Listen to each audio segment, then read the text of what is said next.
Jenis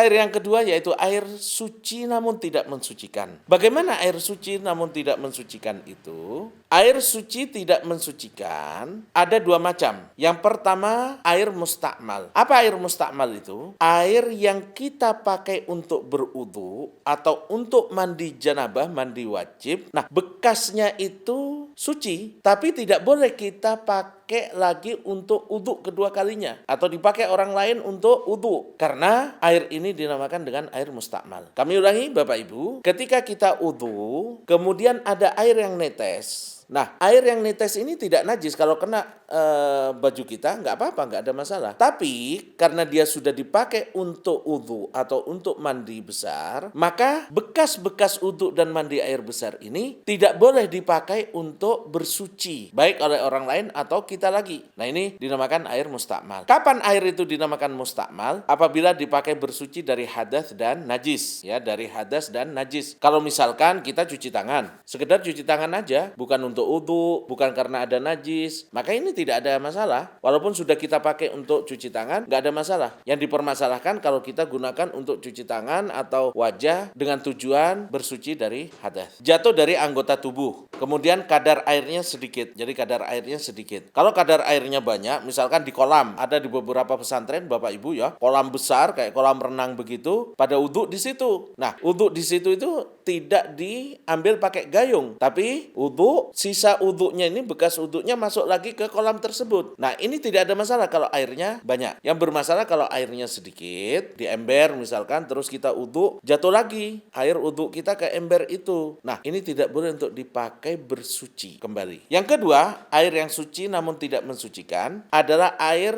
apabila tercampur dengan benda-benda yang suci. Kalau kita punya air Bapak Ibu ya, ini boleh kita misalkan ada air putih, kita gunakan untuk wudu, ini boleh, nggak ada masalah. Tapi manakala air putih ini kita campur dengan kopi, kita campur dengan teh, atau kita campur dengan garam, sakit gigi misalkan, kita campur dengan garam, ada sisa, ini tidak bisa dipakai. Jadi nggak boleh kita berwudu dengan air teh atau air kopi. Kenapa nggak boleh? Apakah itu najis? Enggak. Air kopi, air teh, hukumnya suci. Kita minum nggak apa-apa, nggak ada masalah. Tapi dia tidak mensucikan. Tidak bisa dipakai untuk wudu atau untuk mandi besar. Jadi, air yang suci namun tidak mensucikan ada dua. Yang pertama mustakmal yang sudah dipakai untuk mensucikan kita dari hadas atau dari najis. Ya. Lalu kemudian yang kedua adalah air yang berubah karena tercampur dengan benda-benda yang suci. Yang ketiga, Bapak Ibu, air najis. Apa air najis itu? Kami contohkan lagi, misalkan ada air. Ini dasarnya adalah suci. Nah, kalau air yang suci ini, kemudian ada najis yang masuk ke dalamnya, maka air ini berubah menjadi najis. Jadi, air najis adalah air yang awalnya suci, kemudian terkena najis kepadanya. Nah, ini dinamakan air najis. Air najis itu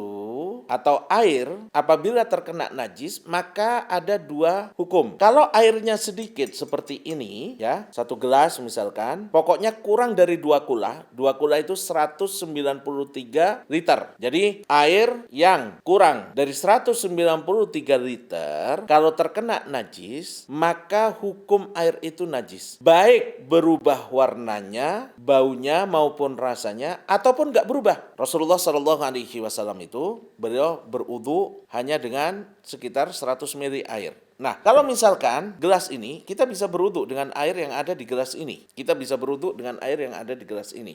Tapi kalau air yang sedikit ini terkena najis, walaupun tidak berubah warnanya, tetap putih warnanya, baunya juga nggak berubah, rasanya juga nggak berubah, itu tetap najis karena airnya sedikit. Jadi yang kurang dari 2 kula atau kurang dari 193 liter, kalau terkena najis, berubah maupun tidak berubah 3 unsurnya, yaitu warna, bau, dan rasa, tetap najis. Nah, bagaimana kalau ada najis, kemudian mengenai air yang banyak? Contoh Bapak Ibu sekalian, kita punya kulah, air kulah, atau kolam ya, banyak sekali, lebih dari 193, misalkan 10 kali 5 ukuran Kulah itu terus kemudian ke bawahnya misalkan 1 meter. Nah, ini airnya kan lebih daripada 193. Bagaimana kalau tiba-tiba ada binatang buas atau ada sesuatu yang najis minum ke situ atau jatuh ke situ? Di sini dilihat, kalau 3 unsur air itu, warna, bau, dan rasanya tidak berubah, maka air ini tetap air suci. Jadi kalau jumlah airnya di atas 193 liter, kena najis, dilihat dulu. Berubahkah warnanya? Berubahkah baunya? Berubahkah rasanya? Kalau 3 unsur ini tidak berubah, maka tidak najis. Tapi kalau berubah, karena saking banyaknya najis yang masuk misalkan, sehingga berubah warnanya, yang awalnya putih menjadi merah misalkan. Atau warnanya nggak berubah, tapi baunya Masya Allah nyengat. Nah ini najis, walaupun airnya banyak.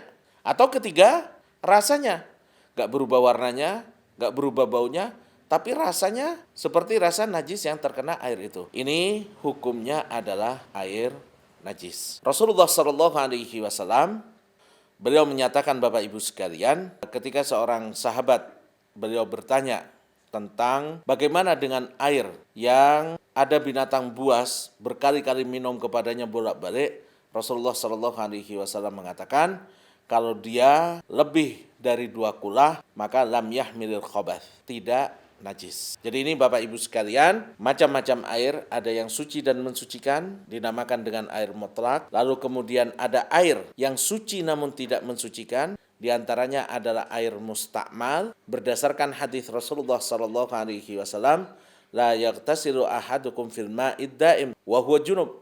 Kalau salah seorang di antara kalian junub, maka enggak boleh mandi di air yang tergenang. Ya. Karena apa? Sisa-sisa daripada mandinya itu nanti tidak bisa dipakai lagi. Bagaimana caranya? Kata Rasulullah, ya tanawalhu tanawulan. Maka kalau kita junub, terus ada air yang menggenang, ya, kita ambil pakai gayung, biar sisa-sisa mandi kita tidak masuk lagi ke tempat tersebut. Nah, air yang suci tapi tidak mensucikan, air mustakmal, lalu air yang tercampur, yang berubah karena tercampur dengan benda-benda yang suci, dan yang ketiga adalah air najis. Yuk ikut jadi orang tua asuh untuk lebih dari 5.000 penghafal Al-Quran.